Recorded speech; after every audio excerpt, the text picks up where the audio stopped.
Wadikani ama tasanganiswa munyasha toda kutenda Mwari nekusangana zvakare. Nasuno tine hurukuro once again inokomborera. Handisi kuti dzese dzatakataura mumashuromu hadzikombore. Takakomborerwa chaizvo kubva mumashuromu. Asi ndiri kuti nhasi unoyo takanyanyawo kukomborerwa zvakare. Munoziva, as you continue to move forward, nyasha dzaMwari dzinonzi idzo, they are fresh every morning. Saka nhasi uno tiri kupakura a fresh blessing, and I want to believe kuti Mwari wachatikomborera nenzira yakatsanangurika. Tisati tapinda muchikomborero chanhasi, ngatitsinzwinyei tinamate. Baba wedu wari kudenga, thank you once again for the blessing of this day, and tigokutendai nekuwapo kwenyu muupenyu hwedu. Aiwa Mwari, endererai mberi muchikomborera vateereri nekukomborera nenuwo zvakare. Taura henyu Mwari, takateerera. Muzita raJesu tonamata, amen and amen. Toda kutenda Mwari nekunzwa munamato iwoyu, nekunzwawo zvakare minamato yamunonamata misi nenguva. Tinonamata Mwari anonzwa minamato. Munoziva kana Mwari achitinamatai, it's because anopindura minamato yacho. He would not have requested us kuti tinamate dai wengu asina mhinduro eyo kuminamato yatinonamata. Ngatiwe nekutenda kuti tinoita fellowship, we commune, we worship, we pray kuna Mwari anonzwa. Mwari wedu anonzwa minamato. Tinototenda kuti nechekare minamato atanamata aunzwa. Ende ndinofarira futi imwe tsamba mubhaibheri inotiyo tisati tatombonamata Mwari vanonzwa minamato yedu. Can you imagine? You have not yet prayed, but God then answers the prayer that is not yet been prayed for. I praise God for his wonder-working mercies. Ndimwari anoshamisa. Muzuva ranhasi mudiwa muteereri, tiri kutaura nepamusoro penyaya iyi inoti wakasikirwa zvikomborero. Wakasikirwa zvikomborero. Kana muchida kuipfupisa henyu munogona kungotiyo kusikirwa zvikomborero. That will be another shorter version, but basically tiri kutaura kuti Mwari wachiita zano rekusika wanhu. At the back of his mind he had an idea yekusika wanhu waachakomborera. Do nyaya toda kuti tipinde mairi muzuva ranhasi, kuti tibike nekupakura nyaya iyoyi. Ndoda kuti mundiperekedze tiende kuna Genesis chapter 1 verse is 26 and 27. And togona kuendawo zvakare na verse 28. I'm sure it will be proper kutiende pa verse 28, because verse 28 ndo ine exactly the word I am looking for. Handei pa verse 26 inotiyo, Genesis 1 26 to 28 inotiyo. And God said, let us make men in our image, after our likeness. Let them have dominion over the fish of the sea, and over the fowl of the air, and over the cattle, and over all the earth, and over every creeping thing that creepeth upon the earth. Verse 27, yotiyo. So God created man in his own image. In the image of God created he him. Male and female created he them. And God blessed them. That's pandoda kuti ndichike papapa. Mwari wakomborere kuerengwa kweshoko ravo. Muri kunzwa handioni kuda kana ndichikanganisa kuerenga here, I don't know. But kubva kuna Genesis chapter 1 kubva pa verse 1 all the way kusvika pa verse 25 handina kuona pakashandiswa waraire kunzi blessed them. Mwari anongoti achisika nyika, asika miti, maruwa, anoti onai zvezvakanaka. Paari kusika mhuka anoti onai zvakanaka. Paari kusika zuva, nyeredzi nemwedzi otarisa anongoti onai zvakanaka. Paari kusika shiri anoti zvekenge zvakanaka kwazvo. But asika munhu, Mwari asika munhu, for the first time tiri kunzwa rari rinonzi blessed. Blessed. God blessed them. Over and above kuti zvezvakanaka kusika munhu, zvezvakanaka kusika wanhu, but God adds another dimension. Dimension yaari kunza panapa ndeyekudai, tarisai, I want to bless them, and God blessed them.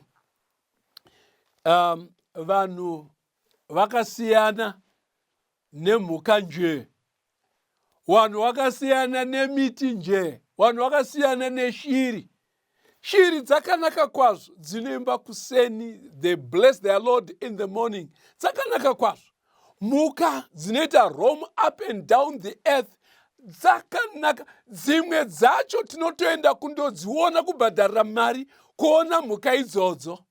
Tarisai muone zvakaita the terrain, the vegetation and whatever, zvakanaka nekuperera.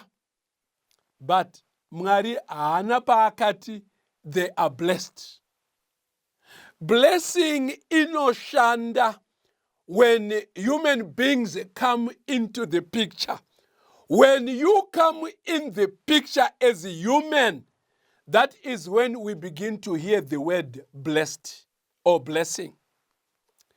Ndoda kuti kana wakatarisa muteereri, iwewe neni takasikirwa kukomborerwa. Right from the first chapter of the Bible, we were blessed. We were blessed. Even though zvakambozopidiguka tikapinda munyama zere nerongo, whatever, I don't know kuti munozvitsanangura sei eyo zvemsekwende dzakaitika ushandisa tsumu dzedu dzechiboy. Tapinda mandondo echitema. Tikatambura tirimo, tikanetseka tirimo. But still at the back of his mind, when God was looking at Adam even after the fall, ari kutarisa munhu waakakomborera. Mwari ari kutarisa mbuya Eva even after the fall. Mwari ari kutarisa munhu waakakomborera. Hama yangu handizouti ndingataura nchiti kudii. Hanzo ndingataura nchiti kudini. Ndotoda kungoti nini kwauri. Born to be blessed. You were born to be blessed. And the blessing came in the days of creation. Mbuya wedu asikwa, sekuru wedu, zibaba redu, Adam asikwa. Humanity was blessed in his loins. We were created to be blessed. Munoziwa chitema hongu chakauya. Chikamboda kukanganisa picture ya Mwari.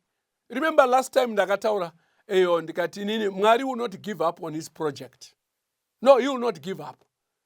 When God determined kukomborera vanhu he has not given up on the idea of blessing us.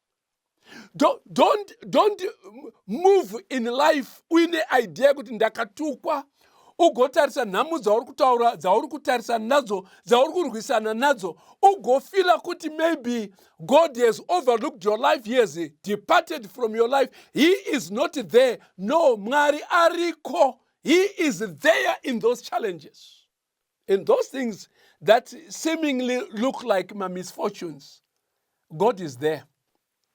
He is still wachiri kutsvaga basi kuti ndingakomborere sei. Regai ndikutaure Mwari kana kuine munhu ane nharo, kana kuine munhu ane nharo mu-universe muno ndiMwari. Kana Mwari wazvipira kuti ndoda kuita chimwe chinhu haugoni kuwadzosa back. God wants to bless you. And God wants to bless me. Wakatisikira kutikomborera. Dai wengu wasina zano rekutikomborera, we were not going to have the creation of humanity on planet Earth.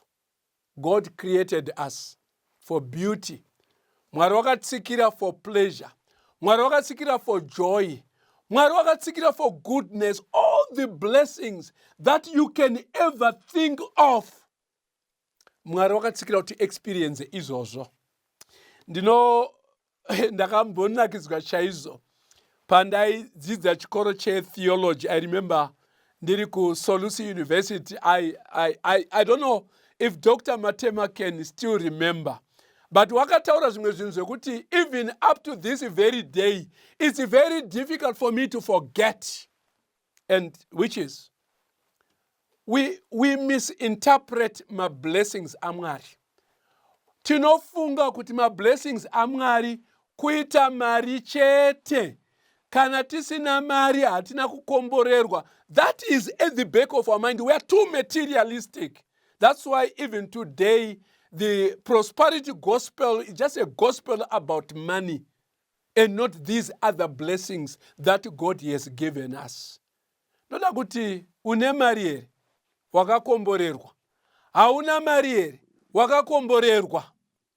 I continue to admire the discussion yandakaita ndichibva kuBulawayo tiri mubhazi ndichikurukura the lady who was seated next to me in the previous maridzo.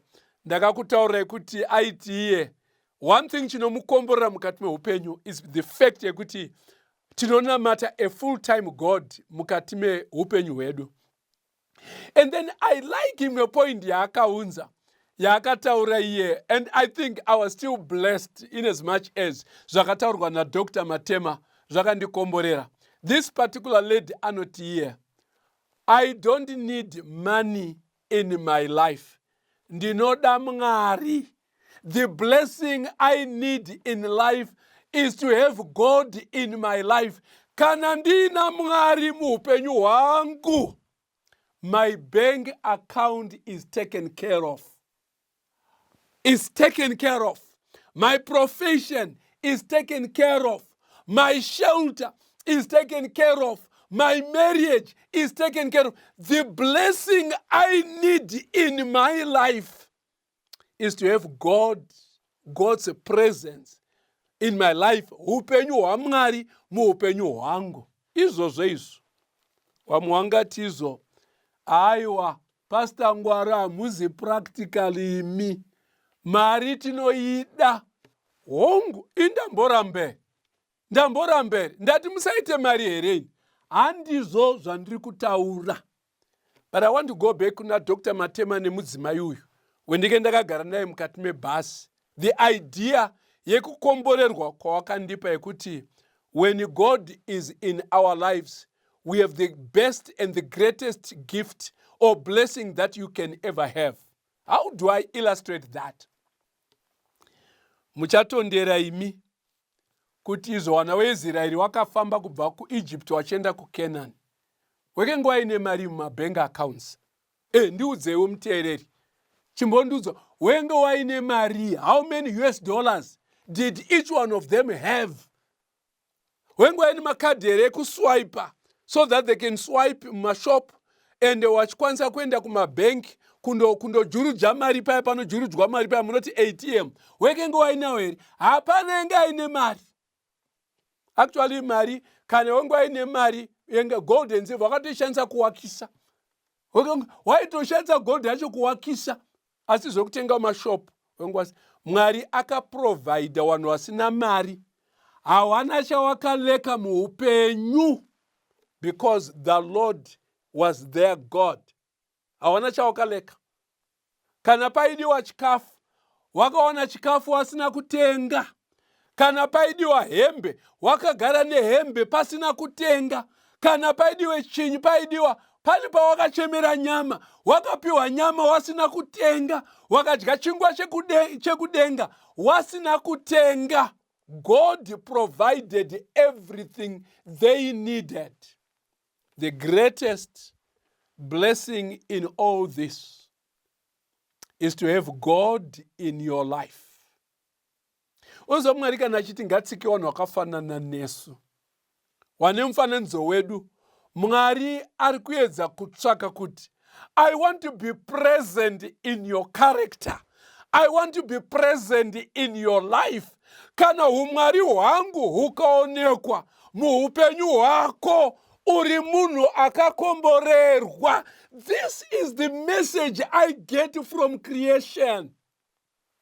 In creation, hatina kupromiswa mari. In creation, hatina kupromiswa ndege. In creation, Mwari akati ngatisikei wanhu wakafanana nesu wane mufananidzo wedu. Mudiwa muteereri. Aiwa.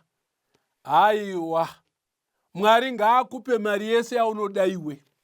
Piwa yese mari yaunoda.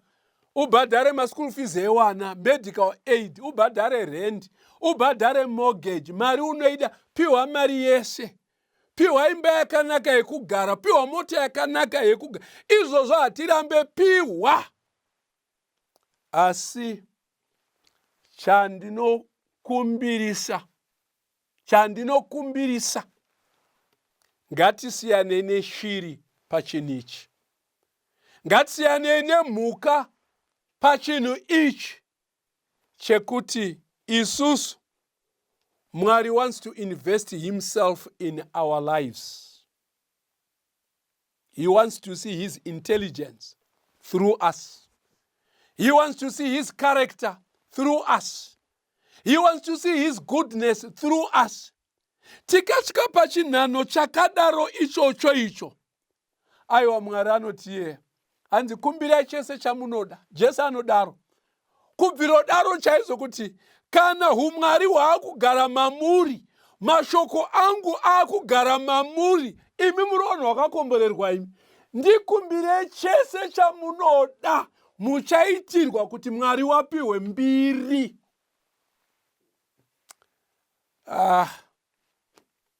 Ndosvetukere, muda kundiita sei?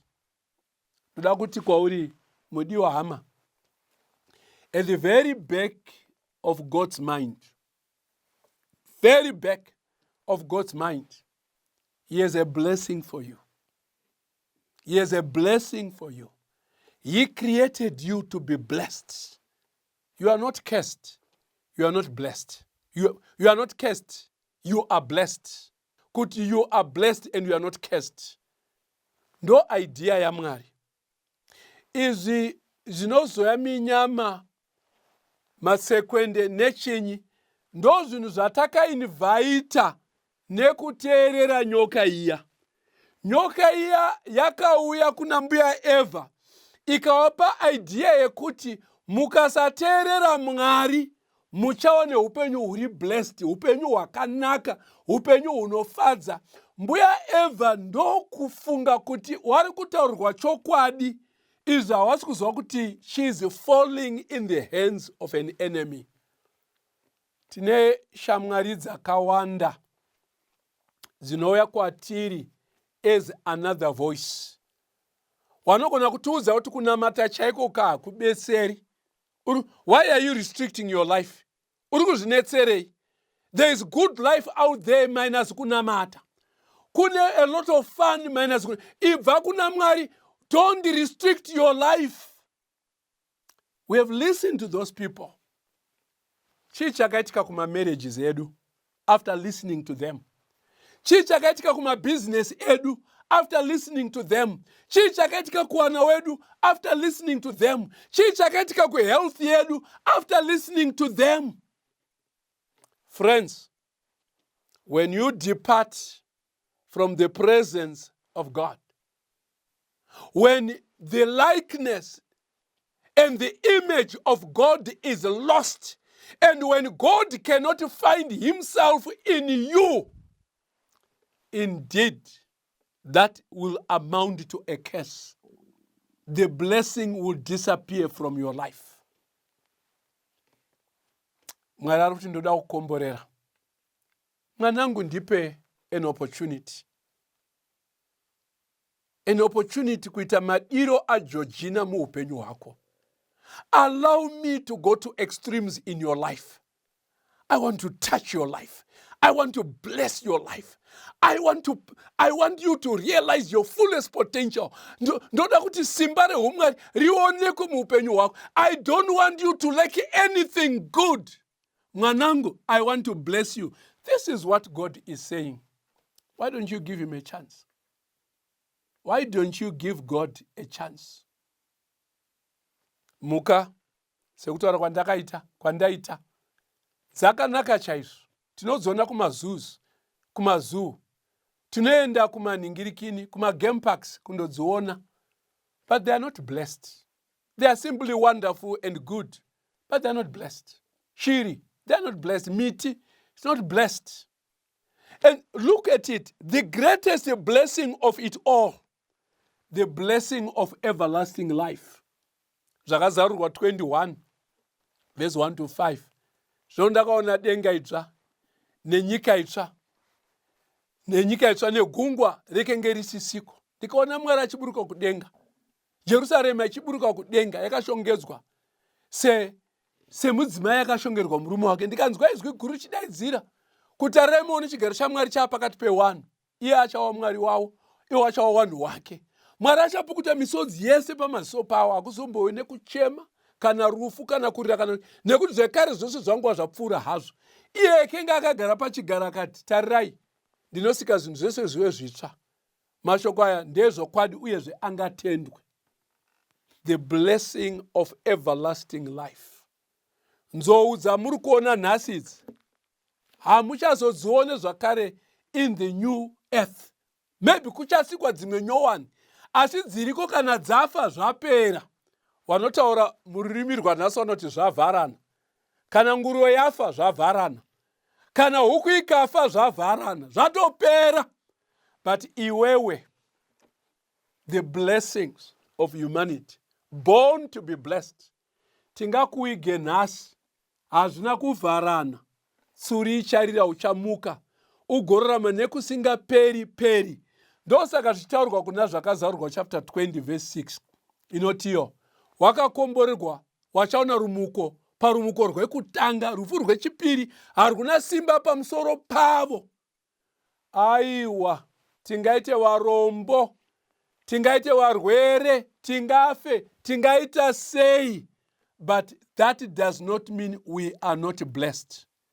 For as long as masitedi akanyorwa mutsamba reupenyu, for as long as the image of God is in us and his likeness is in us and God can see himself in our lives, regai zvinoitika zviitike, tiri wakomborerwi. Rimwe ni zuva, we will make it in the new Jerusalem, in the new earth and new heaven, kwacharama nekusingaperi peri. Even so, come Lord Jesus. Mutereri, ndoda kukuinvita to the everlasting blessing. Inokunda mari, inokunda imba, inokunda mota, inokunda kuroorwa, inokunda basa. The blessing of having God in your life. Because when you have got God in your life, eternity is yours. And all the good things are yours. Ndosaka zvinzi naJesu, tangai kutsvaga umambo hwaMwari kutanga nekururama kwawo. Zvimwe zvese izvi munozopiwa as addition, but what matters is the kingdom and its righteousness. When you have that, you are blessed indeed. Toda kunamatira chikomborero mukati meupenyu hwako. Muteereri, remember, you were born to be blessed. Don't lose the blessing that God gave you during creation. Gatinamatei. Baba wedu ari kudenga, tinokutendai Mwari kuti sikiro isusu ananyamunhu kukomborerwa, tigorarama muupenyu namusika namusiki zvamakaita izvi mune zita rinotyisa kana kutaura. But irrespective of the fact that you are high and loft, and yet you are quite eminent, muri padhuze nesu, munorarama muupenyu, tiri vana venyu, muri Mwari wedu. Mwari, ndinokunamatira vateereri vese. Aiwa, ngavawane nyasha pamberi penyu, mugare muupenyu hwavo, mugare muupenyu hwangu oneni. Zvaitwa zvapera zvepane rino pasi. Lord, let's continue eternity together with you forever and ever, for there is no blessing that will beat this. Tinonamata musara Jesu, amen. Vateereri, tinotenda, tonderai, makasikirwa, kukomborerwa. And there's no blessing that beats finding God in your life. God will celebrate that and you to translate into many other blessings. God bless you and have a good day. Thank you.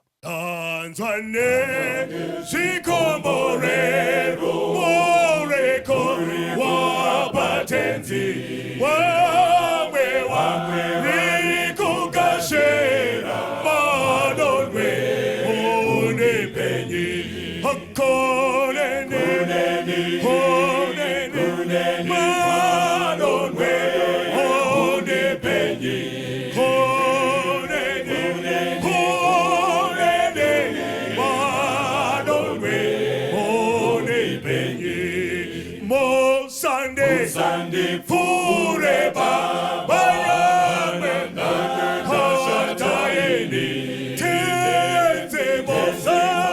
Kuneni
Hey.